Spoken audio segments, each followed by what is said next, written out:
On September 8, 1900, Galveston, Texas met the deadliest natural disaster in United States history. The island city stood low against the Gulf of Mexico, proud of its port, rail links, banks, hotels, churches, schools, and crowded neighborhoods. Forecasting was limited, warnings were contested, and many residents had lived through storms before. Then the Gulf rose over the island, turning streets into channels and houses into debris before people could understand the scale of what was arriving. Galveston had reason to believe in itself. It was one of the most important cities in Texas, a commercial gateway with wealth, ambition, and confidence. That confidence sat on a barrier island only a few feet above sea level. The geography that made the port valuable also made it exposed. A hurricane did not have to climb mountains or cross open plains to reach the city. It needed only wind, pressure, tide, and enough water pushed toward shore. Weather information moved slowly by modern standards. Ships, telegraph reports, local observation, and the decisions of weather officials shaped what people heard. The storm had already shown danger in the Caribbean, but exact tracks and intensity were uncertain. The language of warning could not fully carry what the atmosphere was building. Many residents expected rough weather, not a citywide catastrophe. Disaster often begins in the gap between a warning and the imagination required to believe it. As the storm approached, wind strengthened and water rose. The Gulf entered yards, streets, and buildings. Waves broke against structures not designed to fight open ocean. People moved furniture, secured doors, gathered children, and watched familiar boundaries disappear. When houses began to fail, families fled to stronger buildings or upper rooms, but choices narrowed quickly. On a flat island, there was no high ground in the ordinary sense. Elevation became a room, a roof, or a neighbor's wall. The wind did not merely blow, it dismantled. Roofs lifted, walls broke, and debris became weapons. Whole blocks collapsed under pressure from water and impact from floating wreckage. Survivors later described clinging to rafters, holding children above water, hearing buildings crack, and watching darkness fill with objects that had been homes minutes before. The storm transformed the city into a moving field of timber, metal, bodies, and seawater. The death toll is commonly estimated at around 6,000 to 12,000 people. The range itself reveals the chaos. Bodies were found in wreckage, buried in debris, washed into water, or lost entirely. Identification became difficult. Burial was overwhelmed. Crews eventually used mass cremation because public health and logistics left few alternatives. Statistics can name the disaster scale, but they cannot contain the shock of an island discovering that entire families and streets were gone. Photographs from Galveston after the hurricane are essential evidence. They show fields of splintered houses, ships pushed inland, churches damaged, streets blocked by wreckage, and survivors standing where neighborhoods had been.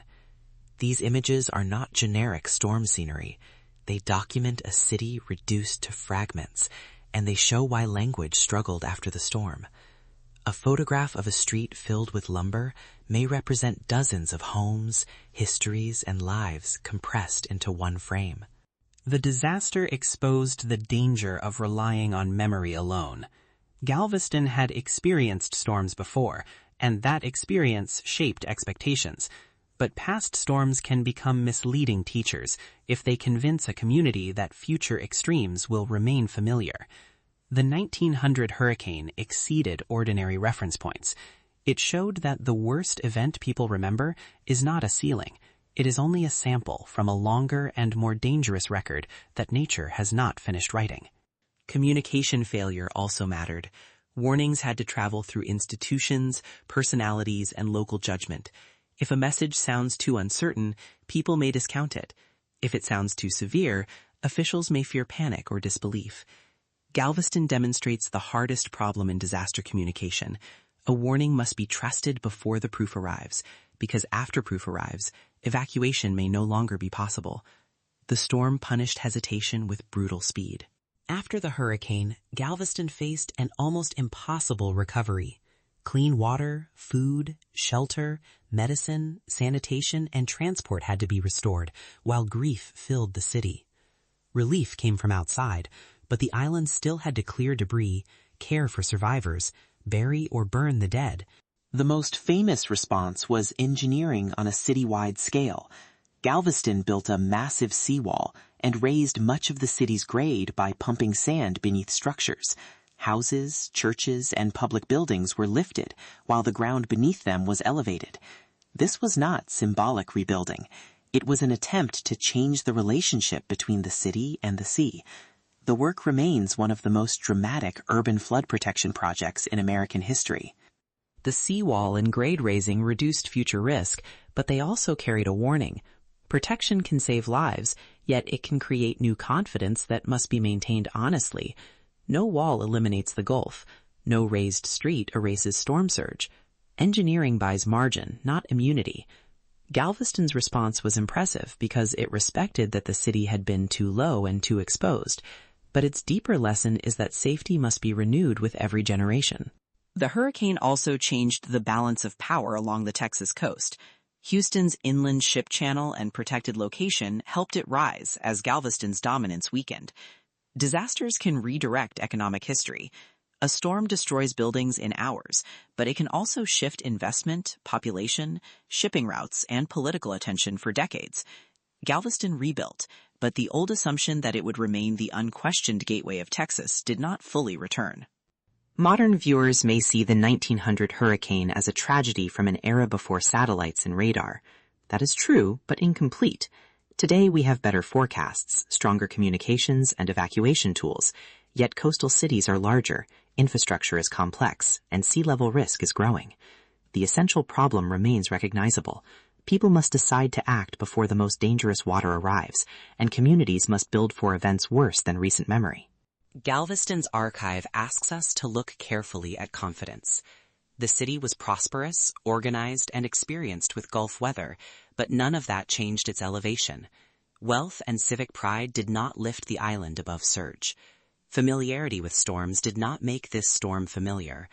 The hurricane revealed the difference between knowing a hazard exists and designing a whole society around the possibility that the hazard will one day exceed belief. The storm's human story is not only death and destruction.